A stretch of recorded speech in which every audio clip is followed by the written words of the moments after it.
Bom dia a todos! Começando agora a revisão da segunda unidade de Instrumentos e Técnicas em Avaliação Psicológica. Matéria que é ministrada no curso de Psicologia pela professora Tatiane Tavares, tendo como monitoras Gabriela Galvão Viana, que sou eu, e Maria Luísa Alves de Macedo. Bom, para dar início, vamos começar com o capítulo 5, que fala sobre os instrumentos psicológicos informatizados. Bom, o que são os instrumentos informatizados, né? Os testes informatizados serão entendidos como instrumentos em que o computador ou outros recursos eletrônicos, tais como os aplicativos em tablets e celulares, são utilizados como base para aplicação e ou correção de teste, né? Ou do teste. Bom, como a gente vai utilizar os instrumentos? No oferecimento de instruções, na apresentação dos itens, no registro e armazenagem dos dados, na análise de respostas e resultados, na contabilização dos scores e na geração de relatórios personalizados. Então, assim, os os testes informatizados, né, os instrumentos informatizados, eles vão permitir que a gente facilite o nosso trabalho no registro e armazenagem de dados. Por exemplo, a gente poderia usar bastante folhas e registrado ali em uma nuvem, por exemplo, fica guardado sem que a gente utilize tantas folhas. Na análise de respostas e resultados, às vezes a gente demora horas corrigindo, né? E ali seria possível utilizar um computador, por exemplo, para fazer a contagem dessas respostas e resultados, gerando um relatóriozinho ali, uma coisa mais simples para a gente, né, na hora da correção, porque isso iria garantir que o profissional entregasse um resultado, por exemplo, mais rápido para o cliente.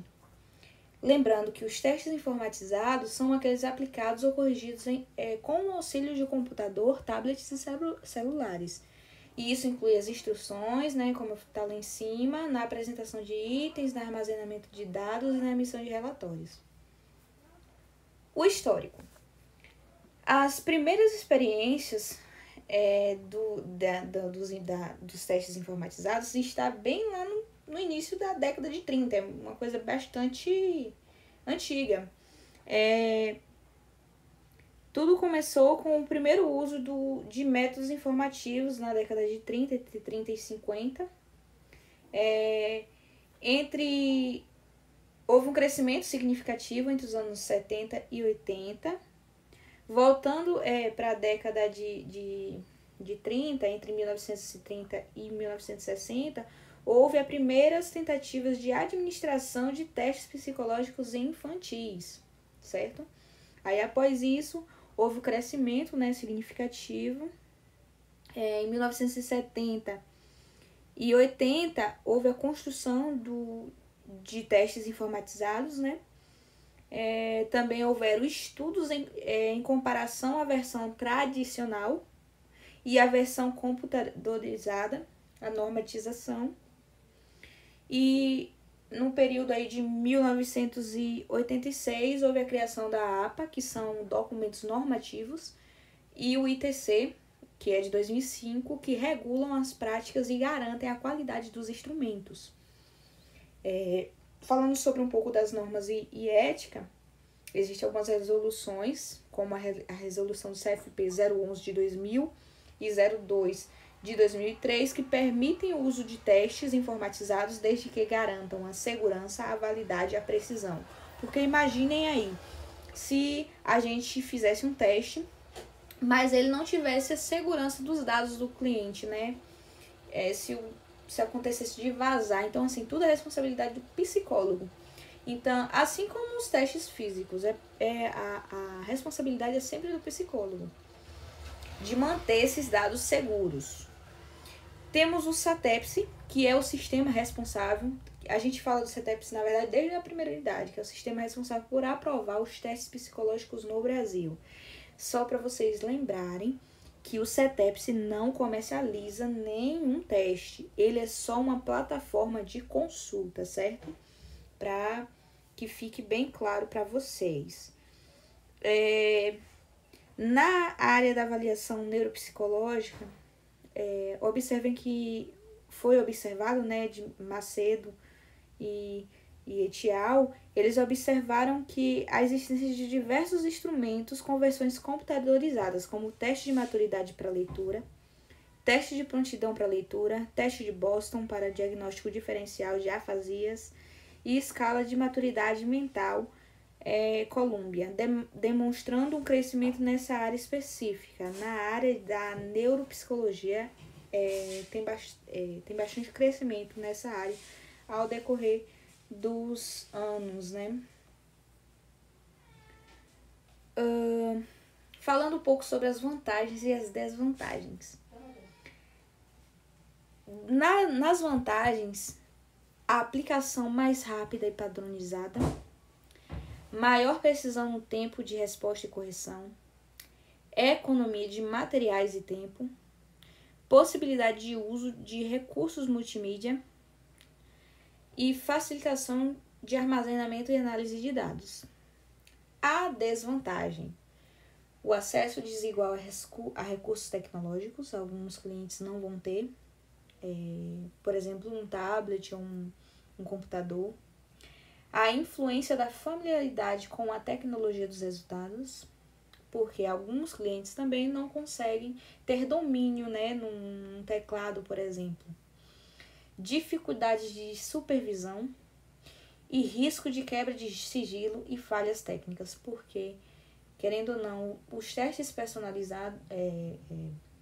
informatizados, eles podem haver um risco maior de um paciente gravar ou até mesmo um psicólogo gravar e expor, e ferindo o código de ética do psicólogo.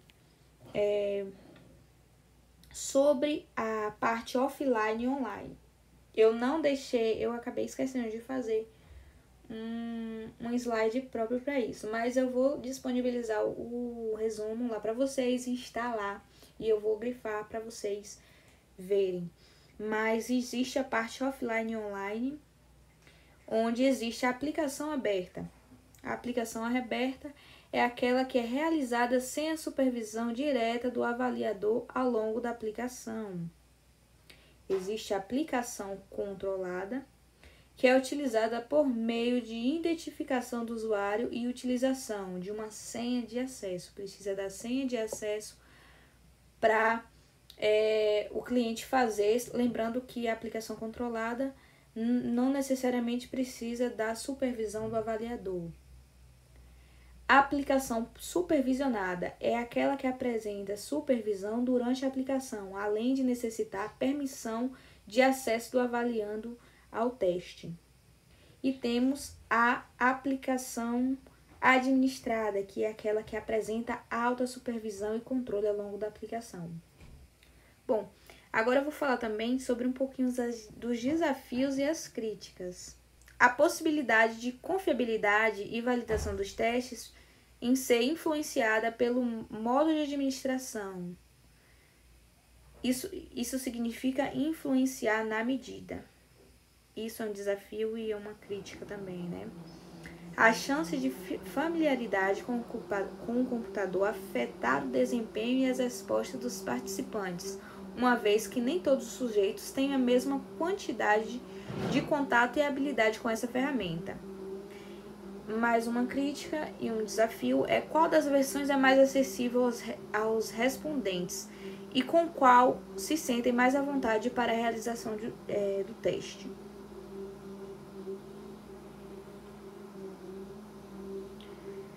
Bom, vou voltar um pouquinho para falar sobre uns conceitos que a gente aprendeu na primeira unidade. O primeiro deles é precisão. A precisão é a capacidade do teste de produzir resultados consistentes em diferentes momentos ou situações. Ou seja, uma pessoa pode fazer um teste ou testes similares e apresentar resultados parecidos ou iguais. Para que servem? Garanta que os resultados não variem sem motivo. Palavra-chave, a confiabilidade. Quando vocês lembrarem de precisão, vocês lembram. Precisão é o quê? É a confiabilidade do teste. Fidedignidade. Ele é sinônimo de precisão e refere-se à consistência e estabilidade dos resultados. Mostra se o teste é estável e reproduzível. Mostra se o teste ele tem um nível de consistência, né, de estabilidade. Quando vocês lembrarem de fidedignidade, vocês vão lembrar de repetição ou repetibilidade.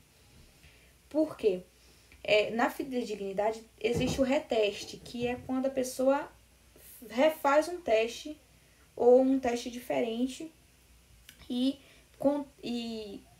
depois da pessoa fazer esse reteste, ele continuou tendo uma precisão. Normatização é o processo de criar padrões com base em uma amostra da população-alvo. Para que serve? Permite comparar o desempenho individual com a média populacional. Quando vocês lembrarem de normatização, lembre de comparação. Padronização é a garantia de aplicação, correção e interpretação sempre iguais. Evita as variações nos resultados causadas por diferenças na aplicação. Quando vocês lembrarem de padronização, lembre de uniformidade. Quando vocês lembrarem de padronização, lembre também padronização de por os testes tem que ter, por exemplo, alguns testes que tem que utilizar lápis, borracha, entendeu? Lembra de ambientação também. Então, lembrem disso. E temos a validade, que é a capacidade do teste se realmente medir o que se propõe a medir. Confirma que o teste está avaliando o construto correto. Quando vocês lembrarem de validade, lembra de relevância. A validade é muito importante e você pode ver se um teste é válido ou não lá no CETEPS. Processo de construção dos testes informatizados. Segundo o ITC, aquele documentozinho normativo lá de 2005, o desenvolvimento deve considerar a qualidade psicométrica, usabilidade online ou offline, segurança e privacidade dos dados. E requisitos técnicos, softwares e hardwares. A aplicação possível. Eu até coloquei, eu não tinha percebido que eu tinha colocado. É aberta, como eu falei antes, é a sem supervisão. A controlada, que precisa ter o acesso, é a login, uma senha. A supervisionada, que o nome já diz, precisa da supervisão, né, do administrador, do aplicador, desculpa. E administrada, que é aquela que tem alta supervisão. Quem vai fazer o teste vai estar ali supervisionado pelo aplicador. Temos as perspectivas futuras também, que é a situação do uso da neuropsicologia, como eu falei lá no início, né? Que é uma das áreas onde tem mais crescimento da diversidade de instrumentos com versões computadorizadas, né? No RH e na educação também. Necessidade de formação dos profissionais na área, precisa-se de uma necessidade maior. E ênfase em validação científica e ética na aplicação. Bom, nosso segundo tópico a se falar é sobre a Resolução 06 de 2019. Qual é o objetivo da resolução? É nada mais nada menos que estabelecer normas técnicas e éticas para a elaboração, a guarda e envio de documentos psicológicos, segurando a qualidade, sigilo e responsabilidade no exercício profissional. Quanto tempo se guarda os documentos? No mínimo de 5 anos, tanto físico, tanto digital. O psicólogo é responsável pela integridade e sigilo dos documentos, mesmo quando é vinculado a uma instituição. Se eu trabalho em uma instituição, eu sou psicóloga, eu tenho a responsabilidade de que aqueles dados não vazem. Destino e envio.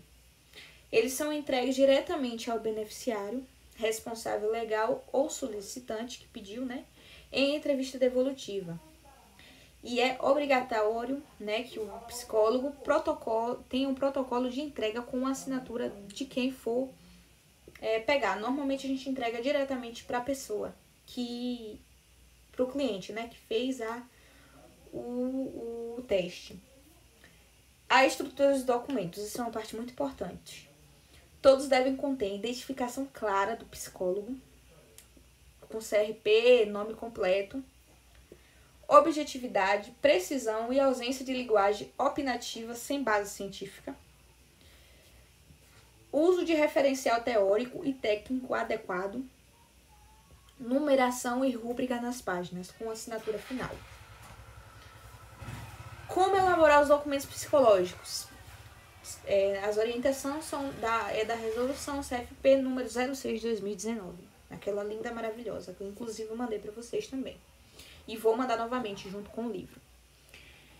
A primeira delas é a declaração. A declaração tem a finalidade de informar o comparecimento ou acompanhamento psicológico sem mencionar aspectos clínicos. Qual é a estrutura dela? O título, declaração, o nome completo ou nome social da pessoa atendida, finalidade do documento, exemplo, né, é justificar a ausência ou acompanhamento em curso. Informações sobre o local, sobre dias, horários e duração do atendimento, local e data, nome, assinatura e carimbo do psicólogo com o CRP. Não deve conter sintomas, diagnósticos ou avaliação psicológica. É só para declarar. Declarar, somente. Declaro que fulaninho de tal não pôde estar presente em tal função porque estava no acompanhamento psicológico. Segundo, atestado psicológico. Qual a finalidade dele? É certificar um estado ou uma condição psicológica após avaliação. A estrutura dela: título, atestado psicológico, nome completo ou nome social da pessoa atendida, nome do solicitante se houver, finalidade do documento, exemplo, a aptidão ou um afastamento, condição psicológica observada e deve conter o CID, com o consentimento, né? Local e data, nome, assinatura e carimbo e número do CRP do psicólogo. O atestadozinho, vou atestar que fulaninho de tal precisa se afastar durante tantos dias por uma condição psicológica que ele tem, por uma ansiedade crônica, por uma depressão maior, entendeu? Somente. Relatório psicológico. Finalidade: comunicar a atuação profissional sem finalidade diagnóstica. A estrutura: identificação, título, relatório psicológico, nome da pessoa, da instituição atendida, nome do solicitante, finalidade do relatório, nome e CRP do psicólogo, descrição da demanda, quem solicitou e o que motivou, procedimento que vai utilizar na análise, recursos e métodos utilizados, a análise em si, a interpretação dos dados observados, conclusão, encaminhamento e recomendações, local, data, assinatura e carimbo, somente. O relatório psicológico é dividido em dois, né? Tem o relatório, né, em si. Temos o psicológico e tem o multiprofissional, que é basicamente a mesma estrutura. Vou ver. Tem até o multiprofissional aqui que eu coloquei, né? Que a finalidade é a comunicação em equipes inter e multidisciplinares. A estrutura é semelhante ao relatório psicológico. Identificação, título, agora não é relatório psicológico, é multiprofissional. Nome da pessoa, instituição, nome do solicitante, finalidade, nome e CRP de cada profissional, descrição da demanda, procedimento, técnicas utilizadas para cada profissional, em sessões separadas, Análise separadas por profissional. Conclusão, pode ser conjunto ou separada, dependendo do caso. Número 5, temos o laudo. Finalidade dele: apresentar resultados de um processo de avaliação psicológica. Qual é a estrutura dele? Identificação, título, nome da pessoa ou instituição, nome do solicitante, finalidade, nome, o CRP do psicólogo, descrição da demanda, procedimento, métodos e instrumentos utilizados durante a avaliação, referencial teórico metodológico, análise, interpretação técnica dos dados, conclusão, diagnóstico, hipótese e prognóstico e ou encaminhamentos. Tem que ter a referência, já que a gente vai fazer um referencial teórico, metodológico, precisamos de referências. E as teóricas dos instrumentos em nota de rodapé, preferencialmente. Essa é a estrutura do laudo psicológico. Parecer psicológico. Finalidade, posicionamento técnico sobre uma questão, problema ou documento. Estrutura, identificação, título, nome do objeto da pessoa envolvida, nome do solicitante, finalidade, nome e CRP do psicólogo com titulação pertinente, né? Sei lá, especializado em neuropsicologia, por exemplo. Descrição da demanda, qual é a questão analisada, análise, fundamentação teórica e técnica da posição, conclusão, resposta objetiva a questões propostas, referências, fontes científicas usadas, preferencialmente em nota de rodapé. Bom, com relação aos documentos, num resumo que eu vou mandar para vocês, também está tudo resumidinho ali, bonitinho, a resolução 06 de 2019 inteira, né, de como fazer ali os documentos, né.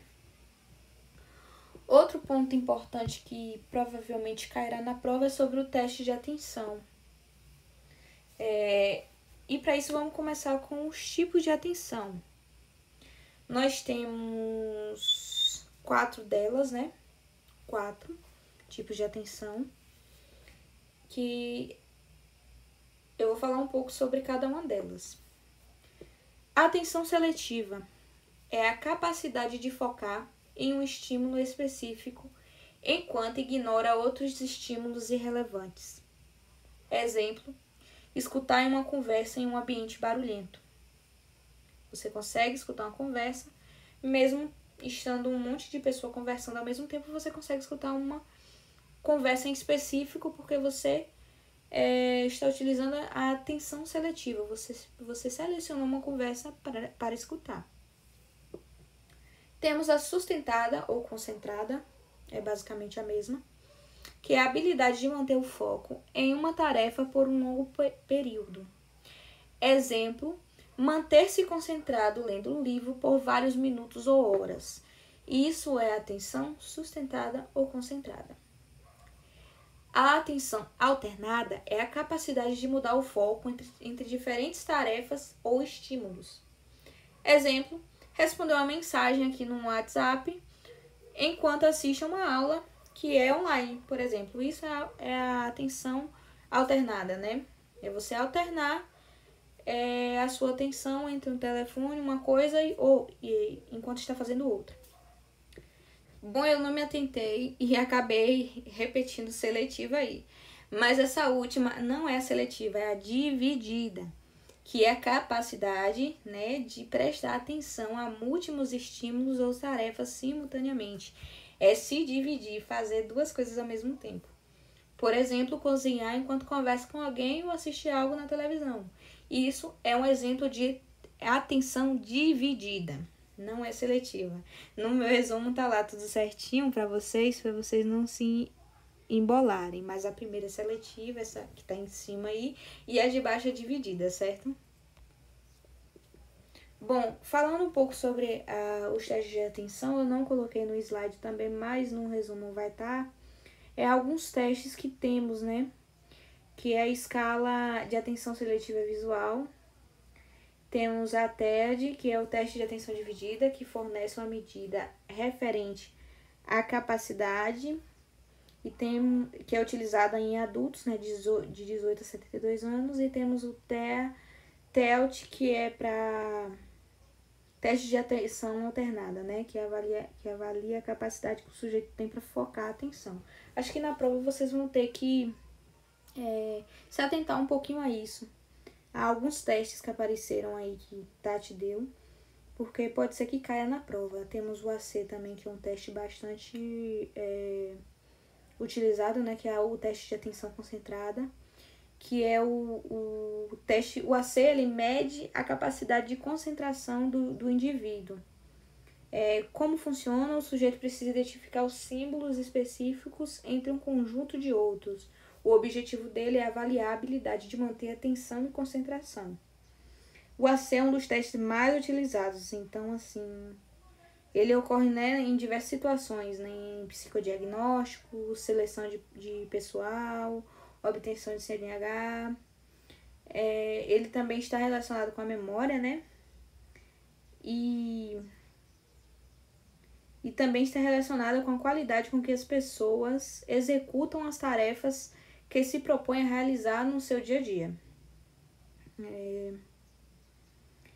E só voltando um pouquinho sobre a resolução 06, né, que eu não coloquei aqui, mas é só para vocês lembrarem mesmo na hora da prova que existe a avaliação compulsória, que serve para testar se o sujeito está não apto para realizar alguma coisa. Por exemplo, em caso de cirurgia bariátrica, em CNH e em porte de armas também, certo? Bom, é isso. No mais, tenham uma boa prova para vocês, bons estudos. Malu fez um resuminho também, eu vou estar encaminhando para vocês. Como vocês sabem, ela não pôde estar presente porque teve uma demanda pessoal e não pôde estar presente. Mas, de qualquer maneira, eu vou estar disponível lá para vocês no WhatsApp para tirarem dúvidas se vocês ficarem, né? E é isso. Muito obrigada.